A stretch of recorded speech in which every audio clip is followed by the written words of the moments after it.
nous avons ce débat dans le contexte où nous avons appris la stratégie nationale de sécurité de Trump, qui a récemment révélé beaucoup de choses, et surtout un impérialisme américain assumé et ouvert, qui transforme l'Europe en plusieurs États vassaux, comme si nous étions qu'un sous-traitant à des intérêts économiques et géopolitiques américains. Et par l'intermédiaire de l'OTAN, ils mettent les pays européens sous pression pour augmenter leur dépendance militaire au détriment de nos besoins sociaux. Et afin de pouvoir ensuite acheter des armes américaines avec cet argent, et il n'est pas surprenant que les 3 entreprises d'armement aux revenus les plus élevés dans le monde sont des entreprises américaines. Et dans ce contexte, l'Europe et l'Arizona, au lieu de miser sur la diplomatie, de tendre la main à tous les autres pays, y compris ceux du Sud global, on continue d'accrocher docilement notre wagon aux États-Unis. Et en même temps, on rêve aussi que l'Union européenne devienne des États-Unis bis, aussi avec des ambitions impériales. Et c'est pour ça qu'il faut être lourdement armé, militarisé. Et pour de telles ambitions, il faut avoir plus d'armes, bien sûr. Et donc, on arrive à des dépenses militaires. Et aujourd'hui, nous discutons de la loi de programmation militaire pour la période 2026-2034, qui va permettre ce réarmement. Une liste de courses de 34 milliards d'euros en armement présentée aujourd'hui par notre ministre de la Défense. Ces milliards pour le réarmement ne tombent pas du ciel. Ils seront donc financés par nos pensions, nos systèmes de santé, nos services publics et toute notre politique sociale. Le gouvernement Arizona prévoit notamment d'économiser 2,5 milliards d'euros sur nos pensions d'ici 2029, organiser un vol des pensions via le malus pension, un vol de l'index via le plafonnement de l'index. Il va augmenter la TVA et les accises sur de nombreux produits, le tout pour pouvoir financer sa liste de courses de 34 milliards en matériel de guerre. Alors, on va passer un peu en revue cette liste de courses. Nous avons d'abord 11 F-35 d'une valeur de 1,67 milliard d'euros. Un avion de chasse offensif américain qui n'a pas été conçu pour la défense. Bon, d'abord le coût. 1,6 milliard d'euros, c'est notre argent qui va aller dans ces avions. Et avec cette somme, on pourrait mener plusieurs politiques sociales, répondre aux besoins de la population en termes d'enseignement, en termes d'hôpitaux, en termes de santé.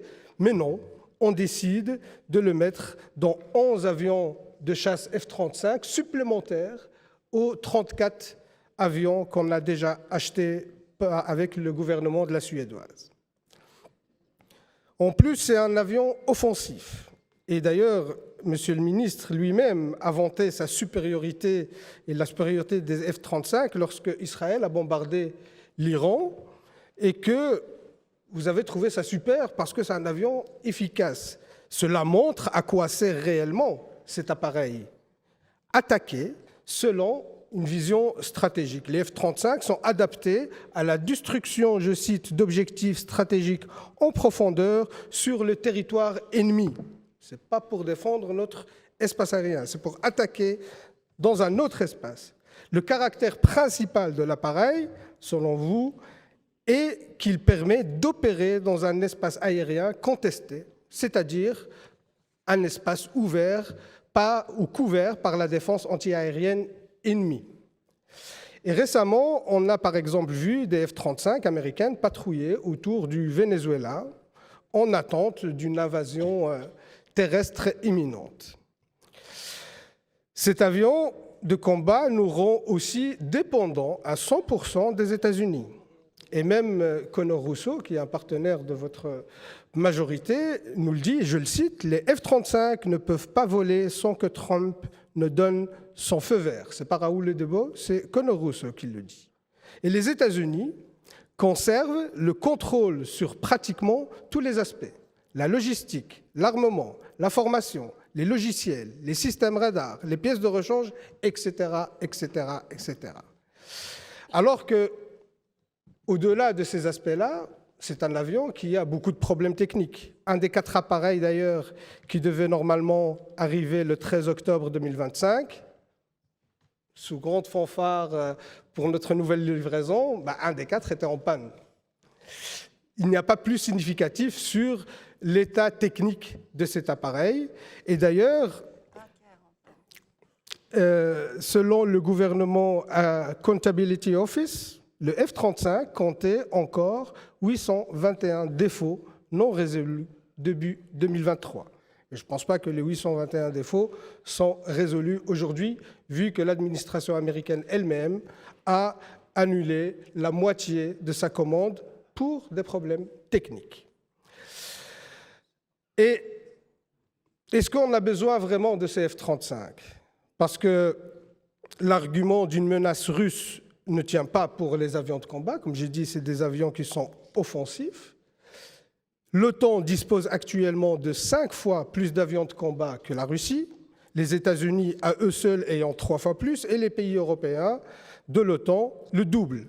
Et en plus, même Trump, ça c'est quand même assez remarquable, hein, même Donald Trump le dit dans sa stratégie nationale de sécurité, je le cite, « Les alliés européens disposent d'un avantage significatif en puissance militaire par rapport à la Russie, selon presque tous les critères, à l'exception de l'arme nucléaire. » Donc, est-ce que c'est vraiment nécessaire d'acheter ces 11 F-35 supplémentaires pour nous défendre? Et d'ailleurs, concernant les F-35, c'est pour ça qu'avec le PTB, on a déposé un amendement visant à supprimer l'article de cet achat. J'espère que vous êtes assez convaincu, Monsieur le ministre, par ces arguments et que vous allez bien sûr soutenir cet amendement. En plus des F-35, on va acheter encore entre 1000 et 1500 véhicules blindés pour une valeur de moins 6 milliards d'euros. Alors, selon le journaliste spécialisé de défense Jens Fransen, ces véhicules blindés sont surtout adaptés à des opérations à l'étranger, comme au Sahel, ou à des interventions en milieu urbain. Ils sont trop légèrement armés et protégés pour être utilisés dans une guerre conventionnelle. Le général-major Jean-Paul Bonnier, commandant de la Land Component, a dressé le même constat lors d'une audition sur ces véhicules blindés.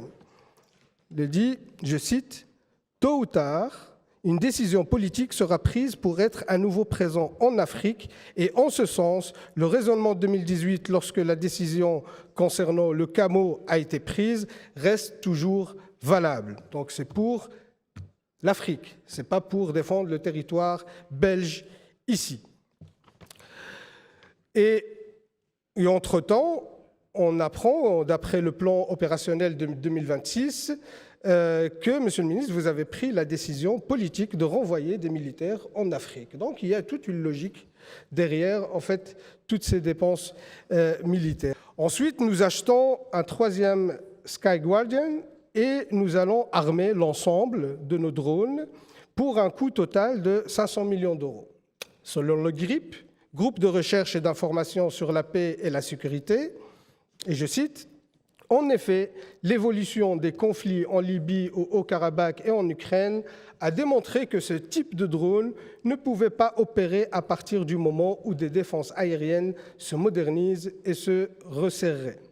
L'utilisation de Sky Guardian armée se limiterait donc à des contextes où l'adversaire n'aurait pas la capacité à menacer et contester l'espace aérien dans lequel ils évoluent. C'est le cas des opérations contre-insurrectionnelles ou contre-terroristes dans lesquelles les drones armés ont été principalement utilisés à ce jour en Afghanistan, au Pakistan, au Yémen, en Irak, en Syrie ou au Sahel, mais pas pour défendre l'espace aérien belge.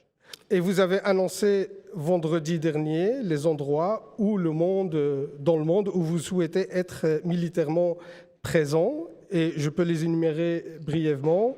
Océan Atlantique, mer du Nord, mer Baltique, mer Méditerranée, mer Rouge, océan Indien, golfe de Guinée, l'Ukraine, l'Islande, Lituanie, Pologne, Roumanie, Kosovo, Bosnie-Herzégovine, Somalie, Libye, Sahel, République démocratique du Congo, Mozambique, Côte d'Ivoire, Bénin, Tunisie, Mauritanie, Maroc, Irak, Syrie, Jordanie.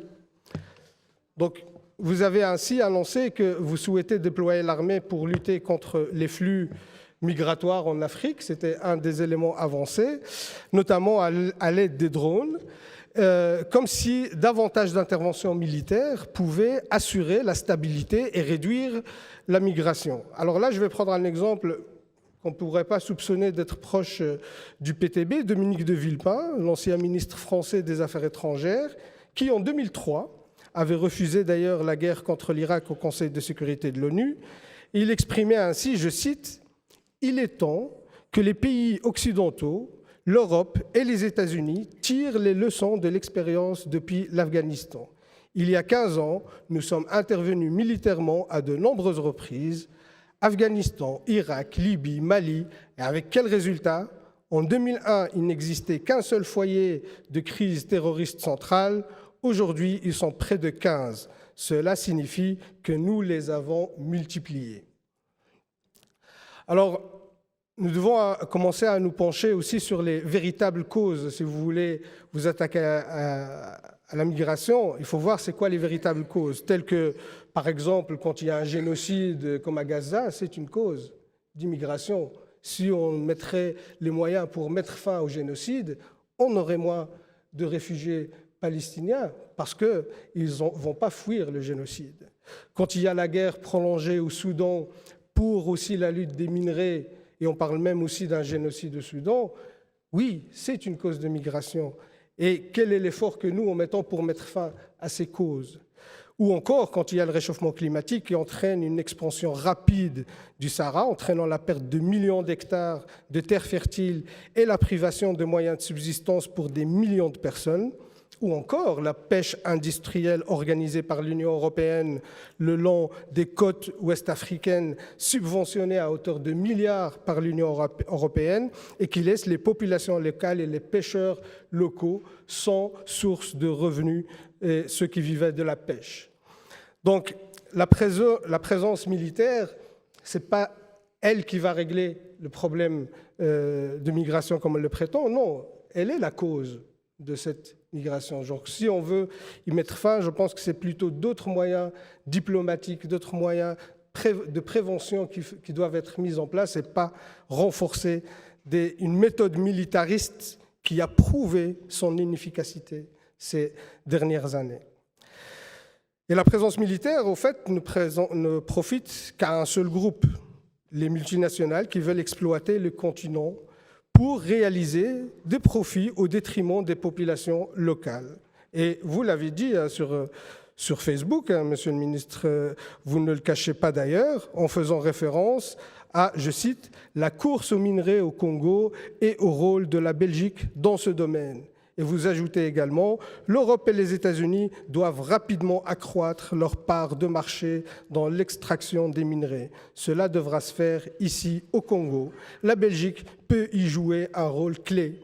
Dans la province congolaise du Katanga, l'entreprise belge Umicore est leader dans l'extraction du germanium. Umicore est également présente dans la chaîne de raffinage du colbat. » On voit très bien où sont les intérêts d'intervention ou de présence militaire. Ce n'est pas pour la paix ou pour garantir une stabilité, mais c'est surtout pour défendre les intérêts des multinationales qui veulent exploiter les richesses de ces continents. Et dans cette vision stratégique, vous considérez l'Afrique, Monsieur le ministre, comme un continent où l'on peut profiter des minerais au moyen de puissances militaires au profit des entreprises belges et au détriment des populations locales. D'ailleurs, c'est dans la même logique que M. Trump, qui l'a déclaré ces derniers jours. Et qui sont aussi ceux qui profitent de cet armement ? Ce sont les fabricants d'armes. L'instabilité géopolitique et les investissements supplémentaires dans la défense ont fait grimper ces dernières années les cours boursiers des entreprises du secteur. Et ainsi titrait le Standard, je cite, « Les entreprises d'armement ont le vent en poupe. parmi les 100 plus grands producteurs d'armes, 42 ont vu leur chiffre d'affaires augmenter de plus de 10%. Merci à l'Ukraine et à Gaza. Fin de citation. Et les prétendus profits ou l'effet retour sur les investissements de l'industrie de l'armement, ce sont, quand on parle de retour d'investissement, on parle surtout de vies humaines, des villes qui sont détruites, des sociétés brisées, de la souffrance dans le monde qui est de plus en plus grande, et des marchands d'armes qui se remplissent la poche et qui s'enrichissent de plus en plus au détriment de la stabilité et de la paix pour les peuples.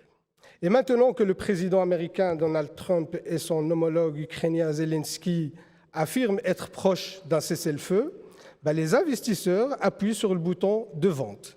Parce qu'ainsi, mardi, Rheinmetall a perdu 4,7% à la bourse de Berlin. Tandis que les sociétés italiennes, Leonardo et britanniques BAE Systems, ont respectivement reculé de 3,9% et 1,7%. Alors Milan et Londres, ça ne les arrange pas, en fait, qu'il y a un processus de cessez-le-feu parce que ça va menacer le fait qu'ils vendent encore plus d'armes. Et on nous dit souvent que si tu veux la paix, prépare-toi à la guerre. Ça, c'est votre phrase fétiche, Monsieur le ministre.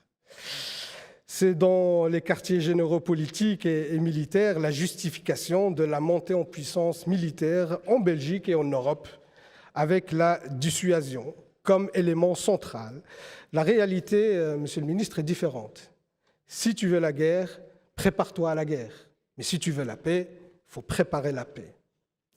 Nous avons besoin d'une Europe et d'une Belgique radicalement différentes.